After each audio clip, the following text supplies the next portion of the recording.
we have a big thing coming around the corner. It's our year-end party, right? So Piedmont Hospitality Committee, of course, committed to create the greatest ambience ever. And much like we did last year, we're going to repeat it this time much better because this year is all about a sneaker ball. So, with that said, with me today, I've got the two people that are responsible to make this thing happen, both in terms of decoration and also in terms of what we're going to put in our stomach. Yes. Welcome, Shaquita. Welcome, Jordan. How Let's you have this doing? little How talk you here. doing? How you Hey, doing? so J&S, right? Yes. J&S Mm-hmm. Hospitality LLC is your company.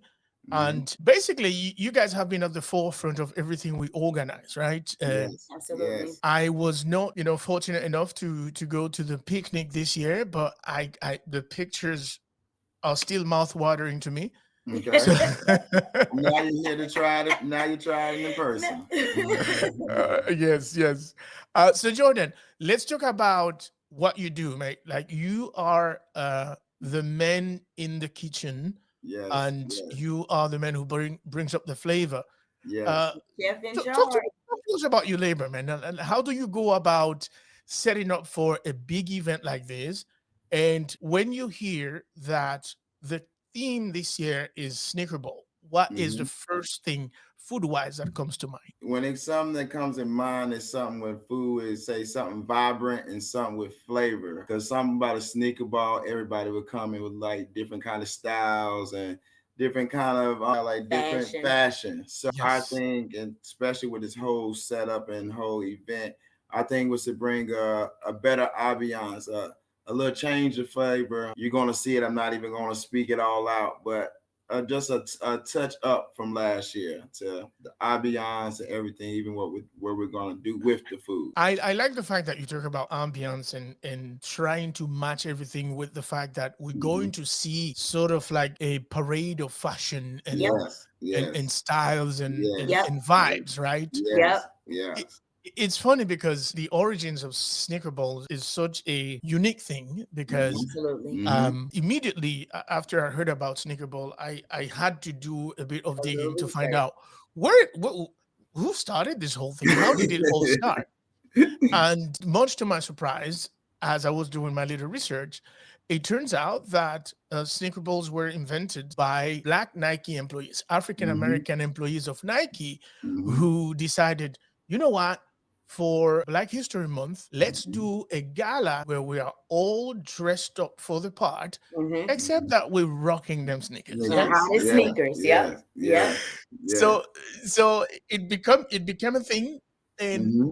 I am really, really excited to see how our people at Piedmont Airlines are going to show up all dressed up, but rocking them sneakers. So, And that's a good thing because it's more comfortable. Where a of course, sneaker ball, you have that formal dress up, but you also have that comfortable feet wear where you can kind of enjoy yourself. You can really party. You don't have to worry about your feet hurting. So you can really lay back and really enjoy yourself. Get down with the dancing, move yeah, around, yep.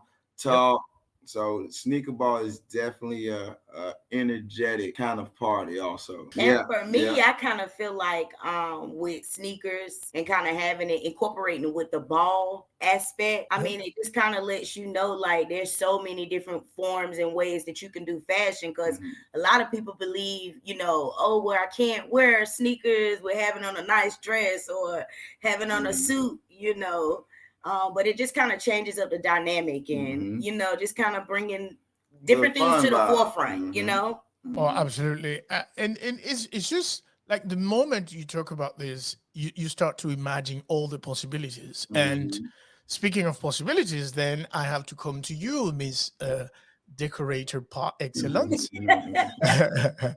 So we talked about a little bit about colors and vibes, both with the food, but also when we talk about ambience, when we talk about what do people see when they arrive to this ballroom, what do we have, what do you have in store for us, what can we expect? When it come down to this sneaker ball, for me, I was kind of more on the elegant side. If you guys kind of remember last year, we had the masquerade ball It's a little different. So this year, you guys are gonna be at like wow. You know, when you guys walk in and see this. I'm looking for elegant. You know, I don't want to give too many of my surprises out. Right.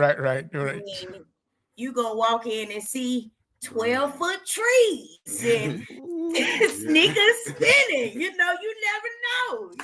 You never know. Hey, don't play with me like that. Hey. You never know. Let's talk a little bit about history here in terms of like Jordan. I'm curious to know, where does it all start for you in the kitchen? Like, what inspired you to say, you know what, my call is being a chef? What age did you realize, you know, I could do the whole cooking thing? All my life. Literally, my mother, I come from a family of cookers. My mother had a restaurant and a catering business growing up. My family believed in we can cook better than going out.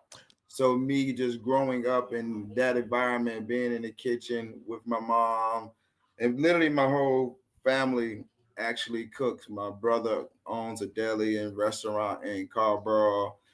We have our business in Charlotte. So I come from a family of cookers. So me coming up in the ranks, I sat down and said, man, I've been around food, and I seen some of Steve Harvey, and he said, a gift is something you can do effortless with a lot of passion and never get tired of doing.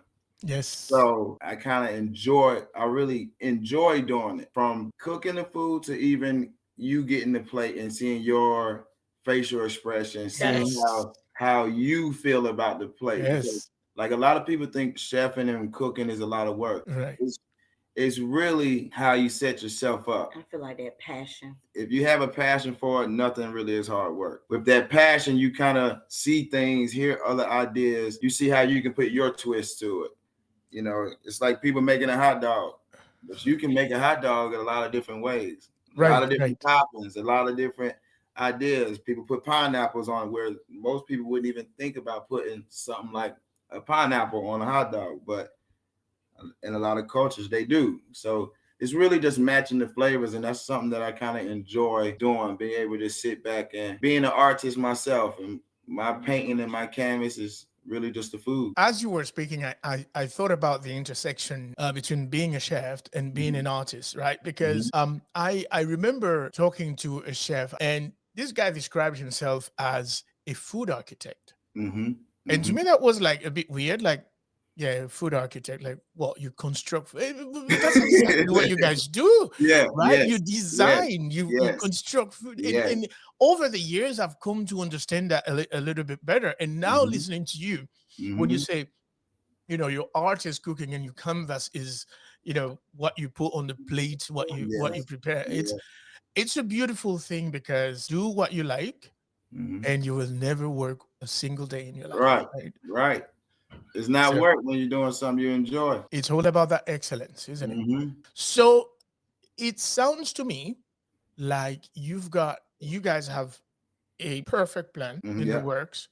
I'm not going to pry any more in details because you guys are keeping it like kind of, you've been like, we've got this 10-minute conversation. You guys have been beating around the bush. It's a lot of planning and a lot of creating. So we just want everybody expectations to be blown away. So if your expectations is a 10, we trying to hit a 15 to a 20. And we think we're there. So all right. So challenge accepted. Sneaker Bowl will be this year something to remember. And so my expectation and everyone's expectation is that this year all we will do is basically top it off, right? Like that's it. We just keep going to go elevate. You get better and better. Get better and better. That's it. Very well then. Very well. And so I'm looking forward to all of it. And Jordan, you and I definitely have to get together for a couple of beers and have a larger conversation about what you do and how we can actually collaborate. Because I see you, my brother. I told There we go. There we go. You guys, listen, it's always a pleasure. You know, like my days are better at work when your wife is working with me. Hey, So listen, she's a good one. You my guy. She's a good one. You know, She's- you're my brother. she's the engine. She's the engine, man. You know. That's everywhere. That's literally everywhere. Where she Yes. makes my job a lot easier, even with our business and everything, where I can really just focus on what I need to focus on. And It surprises people, you know, how well we work together. Being married, you being in the same house, you're around each other every day. But you know, he does his thing. I do my thing. I stay in my own lane. He teach me things. You know, we both are open and willingness to learn from each other. There's a lot of working together. The ability to learn from each other, the ability to collaborate while also being in a relationship outside of that work. That's right. It's a fine line, and you guys seem to navigate that very well. It's a job. So that is fantastic. I'm so glad that we've had this conversation, and I am happy to introduce you guys as, you know, the faces of the people that are behind all of the magic that our Piedmont employees are going to see in this event, and also all what they have already enjoyed from what you guys put together. So this was the entire purpose of this little interview, because I want people to know, yeah, there's a face behind all of this. Yes, thank and you for that. Also, here's your chef. Here's your Thank chef. Thank and here is your mastermind decorator and event coordinator. So with that said, I would like you guys to go ahead and just give us the social media and the ways that people can reach your business should they want to work with you directly. We do have our social media page right now on Facebook. At the moment, it will be J&S Hospitality and Catering. Our email, if you want to contact us, j.s.hospitalityllc@gmail.com. Also, starting January the 1st, I will launch our website of 2025. So that will be next. I'll keep you guys posted with that. There you go. So J&S Hospitality LLC is the company of my sister and brother Shaquita and Jordan. And so if you've got an event that you would like to look as bangingly good as you're going to see this sneaker ball, then you better get in contact with them. Again, it's been fantastic talking to you guys. Let's do this in person soon. Okay. And next time, let's involve, a few cups of whatever. All right. Next time we'll create some food so we can sit down, have a conversation and a display, so everybody can kind of see the talents that we have. Trust me, man, it will happen. It's happening, and I can't wait to be in the same room with you guys. Thank you for having us. Thank you. Of course. Love you all. We'll see you next time. Yeah. Take care, everyone. Bless. Ciao.